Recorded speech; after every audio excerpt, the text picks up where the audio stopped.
Hey, okay, this is Jennifer, and I'm with Jeff, and I am super honored and blessed that Jeff has been courageous enough. He had a question about the seven level deep exercise, and I was like, okay, you know what? Let me help you through this. I feel blessed that I've been able to help people through this because it's a process and it's not easy. Some people are like, oh yeah, I got this, and it's like, okay. So hopefully my prayer is that what we're doing, and thank you, Jeff, that he's willing to be super honest, and I'm going to be vulnerable too. And, I like to say when I do coaching, we're like Vegas. What happens in Vegas stays in Vegas. So if Jeff tells something here that's vulnerable, it's not our job to go gossip and say, oh, did you know that? No, that's not what we're here. We're here to learn and grow, because you know what? We all have things about us that we don't necessarily want everybody to know. But I will say that I think that we connect in our brokenness, and what we think is horrible is not horrible. It's a learning. I keep saying life doesn't happen to me. Life happens for me. And now as things happen, I can either take them as a negative, like some people are, embarrassed to say they're divorced. Like, oh my gosh, how did but like going through that this last year was very traumatic, but also it's been a huge growth. So I like to go first. As a leader, like I said, I'm on my Facebook. I said, leaders don't have it all figured out. Leaders just go first, and that's it. So, I like to connect with people by sharing something that could be considered vulnerable or a lesser than thing. And so thank you, Jeff. Thanks for being vulnerable. And I'm going to go back to the 7-level deep exercise. And we actually I started by asking him his story. And something I noticed on his Facebook is like, oh my gosh, like you've lost tons of weight. That's like a mindset shift, obviously, to lose that incredible amount. But how did that happen? And I'm going to ask Jeff to go back actually and kind of start over a little bit, because that's going to go, I will tell you, with this 7 levels deep exercise, life transformational things like losing almost 200 pounds, right, Jeff? Yeah, 170 pounds, yes. Yeah, that's almost 200 pounds. Yeah. That is life transformational. So can you be vulnerable and share with everybody, because somebody's going to hear this story and they're going to connect and they say, okay, if Jeff can do this, I can do this too. So go ahead. Okay, well, I'm a computer technician. I do Wi-Fi in hotels, and I'm 41 now, and at this time I was 39. I think I just turned 39, and I'm in Detroit, away from my family. They're behind, and I'm doing this Wi-Fi job in a hotel. And because of my weight, I have to buy a special ladder, like find one that's rated. And to be honest, I could only find one that was rated for 350 pounds. So when I've got this thing all the way extended and I'm really high up in this ladder, the ladder is like bowing on me, and it's just terrifying. And everything I did, like they had me staying on the 3rd floor of that hotel, and there was no elevator. So I was having to go up and down the stairs, and I literally was completely out of breath, out of energy, felt like I was dying. And I just was feeling miserable, absolutely miserable. And I was, in my room that night, and I was getting out of the shower, and, one of the weird things I realized is I don't have any mirrors in our house. I only other than the bathroom, where I brush my teeth. So, I walk out in front of the full body mirror here in the hotel, and I was like shocked. And I asked myself first, like, hey, how did it get this far out of hand? And it was just a little bit each day. I didn't see that because I wasn't not a overweight kid or a teenager. That's something that happened in my adult life. And I actually can even know that I tied it. I think it started at a divorce I went through. It was a depression. And I can actually tie it back to a date when I stopped being healthy in terms. And so one of the things that came to me was I heard myself clearly say, Jeff, I know what your cause of death is going to be. And it's self-induced. It's going to be overeating, whether that be a heart attack or a stroke or whatever, that is, but the cause is going to be overeating. I actually heard like that in my mind. Mine was saying that, and that's terrified me because I've always thought, just, because I would either die in like an accident or a natural cause or something that was unexpected that I really had no control over. Because I definitely didn't want to die from like smoking cigarettes or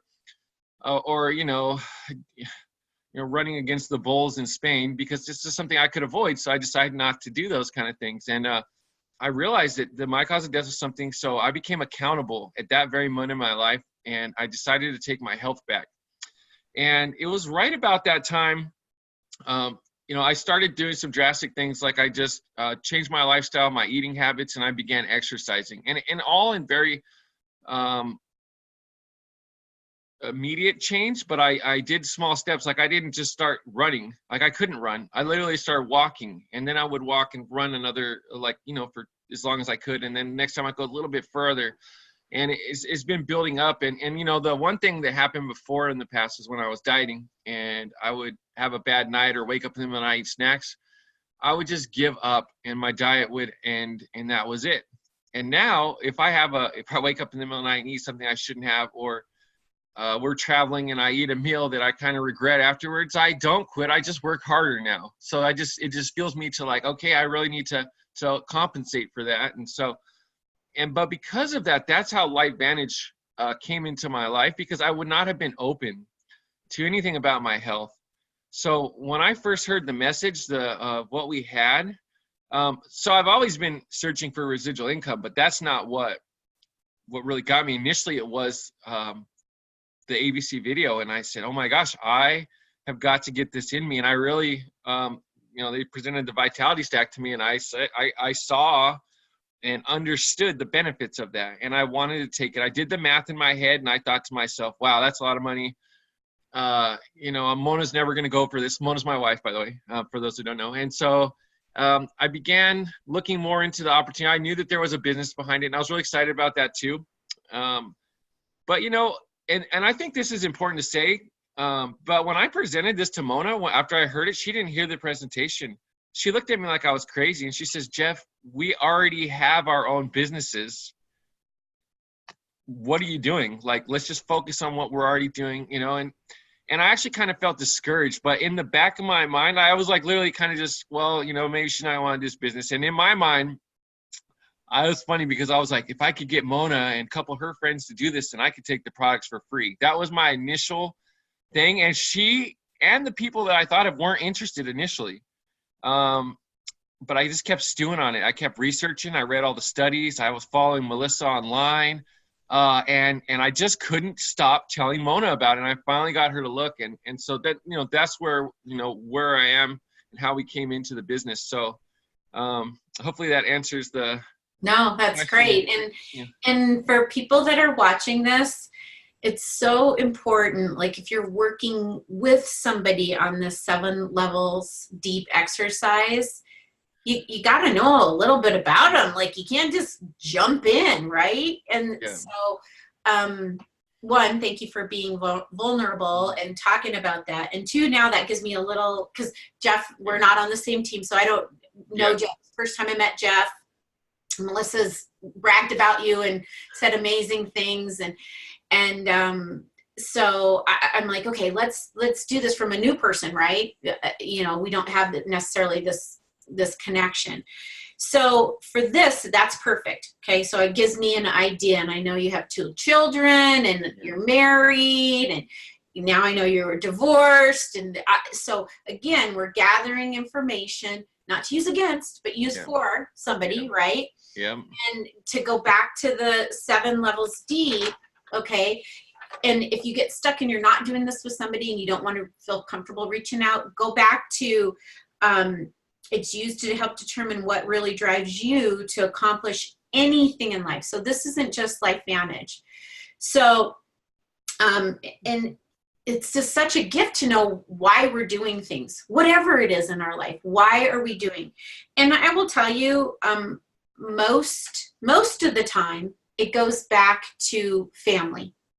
It does. Like that's most people I work with, that's their driver, right? That is why they do what they do.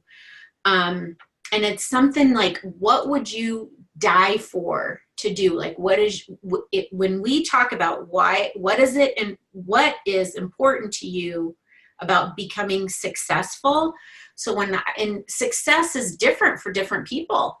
Sometimes it's financial in maybe certain times of your life, certain times than other times.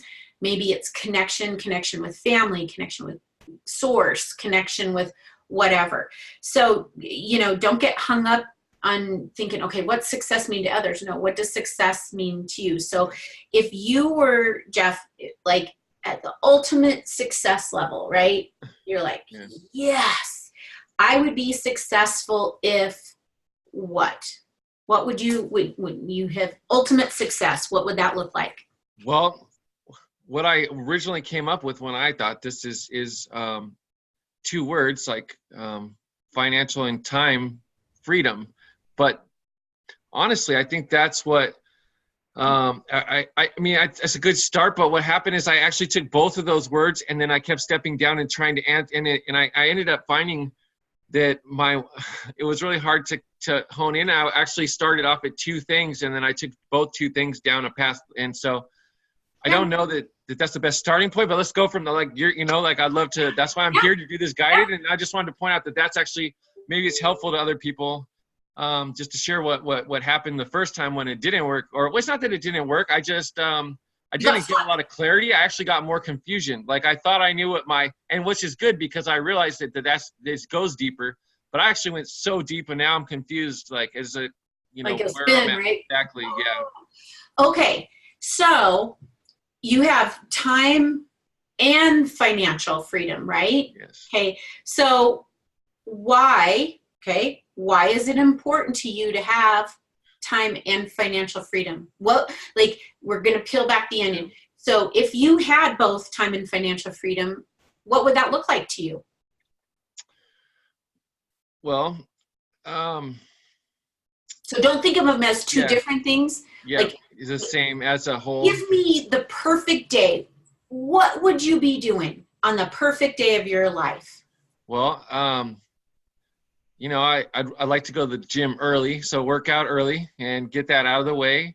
And I absolutely love what we do. I'd like to be free to go around and talk to people and kind of not have to worry about like, oh, well, I can't talk to you till 3 or whatever. I like to have my schedule open so that I can be flexible. But then there's events in my life that happen. Like my daughter just had a driving test today that I had to take her to. And I want to say I got to take her to. It was actually a blessing, and it was a kind of a bonding thing.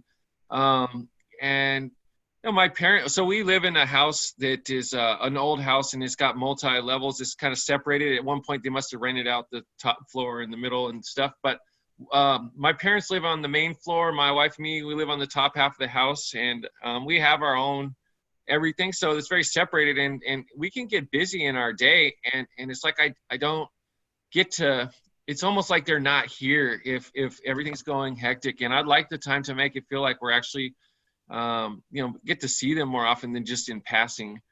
And there's really, here's the thing, like I'm almost trying to say the right thing because part of why I feel almost like selfish, but I like to have time to read, and like I love to learn things, and like that's the first thing I have to cut out when I'm doing my time management thing is my like personal enjoyment of learning and growing, and whether that be in IT or LifeVantage or in network marketing. But like that's my form of entertainment is learning. And I know that's weird. Like I'm not a big movie person. I don't like, I'm not a huge I don't know, like the stereotypical way people like to entertain themselves. My form of entertainment is I really would love to just learn something, and I get pleasure out of that.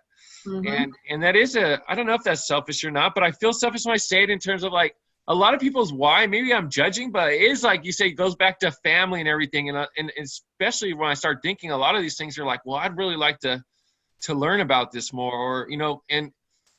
So why, okay, which I love, thank you. So let's just go with it, because that's where your heart is. And I know your family's important to you, and I don't want you, absolutely.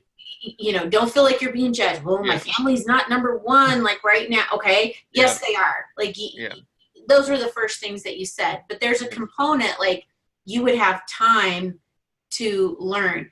Why is learning something and growing, right, by reading, why is that important to you? Well, it's you know, I'm not okay with staying where I'm at in life. And so, you know, I'm happy to be doing network marketing, but I want to be a professional.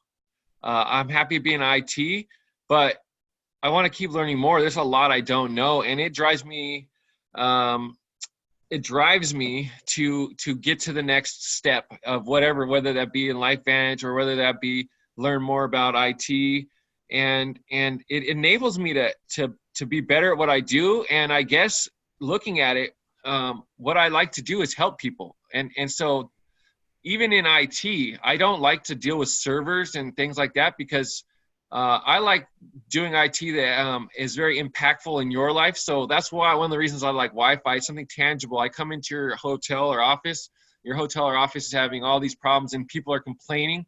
And when I leave, it's you know, everybody's like, wow, this is amazing. You know, working on a server, sometimes you work 6-8 hours in the background and you as the end user has no idea what I did. Most of the time, server things require a high level of knowledge and is very unappreciated by the end user. And literally that's probably the main reason that I don't focus on servers, is because I like to be, for lack of a better word, the good guy. And I like to enhance or make people's lives better and So do what I'm something hearing, impactful. Yeah, so if I'm hearing you right, okay, you want to be a professional, so seen as a professional that helps people, right? absolutely. Okay, so why is that important for you to be a professional that helps people? Well, there's a lot of I've always been in my whole life a team player. So whether that be as a kid, even when I was doing being a teenager and not necessarily walking the straight and narrow, I always was, even though myself wasn't doing good, I was always concerned about other people, almost to the point of where it was unhealthy. Like, you know, I should have been focused on myself, but I've transitioned into realizing that actually helping myself is the fastest way to help other people if I can become a better me. And so I've learned that. And, you know, I'll only use a LifeVantage example. So, you know, as a network marketer and one LifeVantage person, like it is an amazing tool to help people. And I feel like, and I'm just, you know, this is not a comparison. I'm just using it as an example. So, you know, I'm sure, I don't know your business end or whatever, but I'm sure I'm just gonna use Melissa's because, you know, I'm familiar with what she's doing. So because of the level of growth and professionalism, she's actually helping a lot more people than I am, if that makes sense. And it's not about the money to me or like the numbers or the ranks. It's like her ability to reach more people because she has, you know, become a professional in what she's done, in what she's doing. And it just enables her to help more. And same with the computer thing. Like if I, you know, knew more, I would be able to help with more things. And it is important to me. You know, there's a lot of people in my life that I greatly care about that I guess they're stuck in life and they don't have the same mentality I do. And uh, I'm like kind of like that Lilo and Stitch movie, like Nobody Left Behind, you know, kind of mentality. And I don't want to leave my family and friends behind. And you know, if So they're not why going to is move in, so why is that important? Like you not wanting to leave your family and friends behind, you wanting to be the professional, right? So I'm going to go up the layers now again. You don't. Why don't you want to leave them behind? well, I think we're hitting some emotion now. I think it's getting real because in the past I've been um, I don't know how to word this. Like I told you before, I was in the program. That's how I met Melissa. I was actually a student in a program for troubled teens. And then I went back and worked, and that's how Melissa. So the early part of my life, I actually caused pain and heartache to everyone that loved me. And so circle back when I said I was cared about everyone else, it was everybody else but my family at that time. So I cared more about my friends than I did my family. And through my choices, I hurt my family time and time again. And they were there consistently for me without wavering, like unconditional. Sorry. Okay. And No then apology. so it is cooked into me to like a debt of gratitude for their unconditional love. And I apply the same thing to my wife, as she shouldn't have waited for me, because I mean, not that she should, let me start over. So when I first met my wife, I was actually not in a good place, and she saw good in me and basically waited and really was patient with me and helped me grow. And she has inspired me to become the best version of me. And again, it's another one of those things that I just feel this sense of compassion and gratitude towards my family, and that has, when I wasn't worthy of their love, they gave it. And now that I feel that I'm in a position of I'm doing good, and I feel good about myself and my life choices and things like that. And I have a strong desire to give back.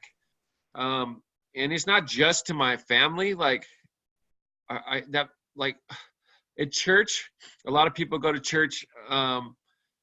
Or, I don't know, say, let me start over. When I go to church, and I'm just sitting there, I get whatever out of the message. But when I really take something home from church is when I'm serving and volunteering.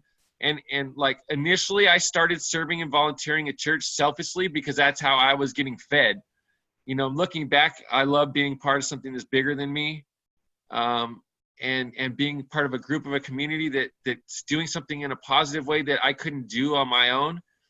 And so that's kind of why it's important to me to be able to give back to, especially my family. Like I honestly just feel like because of who I am and my history that, you know, I've been shown, you know, whether had that unconditional love. Yeah, I've seen. You felt undeserving, yeah, right? I've been shown what unconditional love and compassion is, and then so, you know, just to look back, a lot of these people that unconditionally love me and stuff are, you know, whether it's their health is going away, or they've had financial hardships, or they're just struggling in a relationship of their own, or, you know, whatever it is. I just feel like if I'm in a position where I'm able to help, I'm I want to, is passionate about it. And that's, I think, you know, so here's number 7. Didn't that went kind of fast, right?